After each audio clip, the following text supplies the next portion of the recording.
ताज्या बातम्यांसाठी महान करेला सबस्क्राइब करा आणि बेल आयकॉनला क्लिक करा। भोममध्ये कृषी वीरांकडून माती नमुने संकलन, शेतकऱ्यांचा चांगला प्रतिसाद। शेतकऱ्यांना शाश्वत शेतीचा मार्ग दाखवण्यासाठी भोम येथील कृषी वीरांनी माती नमुने संकलनाचे काम हाती घेतलं। या उपक्रमाला शेतकऱ्यांकडून चांगला प्रतिसाद मिळत असून गावात शास्त्रशुद्ध शेतीकडे वाटचाल सुरू असल्याचे चित्र दिसत आहे।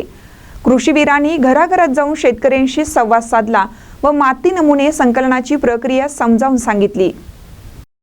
माती संकलन करताना त्यांनी उचित पद्धतीने उखळणी, नमुना साठवण आणि लेबरिंग करून नमुने सुरक्षितरित्या तयार केले। या संकलित नमुन्याद्वारे मातीतील सेंद्रिय कर्ब, नत्र, स्फुरद, पालाश व इतर सूक्ष्म अन्नद्रव्याचं प्रमाण तपासलं जाणार आहे। हे अहवाल पुढे शेतकऱ्यांना दिले जातील, ज्यामुळे ते त्यांच्या शेतातील उत्पादन व्यवस्थापन अधिक प्रभावीपणे करू शकतील।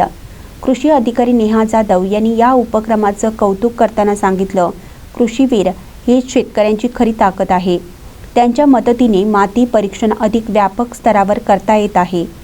यावेळी भोम गावचे सरपंच, कृषी विभागाचे अधिकारी आणि स्थानिक स्वयंसेवक यांनी या उपक्रमात सहकार्य लाभलं। महानकरी न्यूजसाठी गुहागरहून विनोद चव्हाण।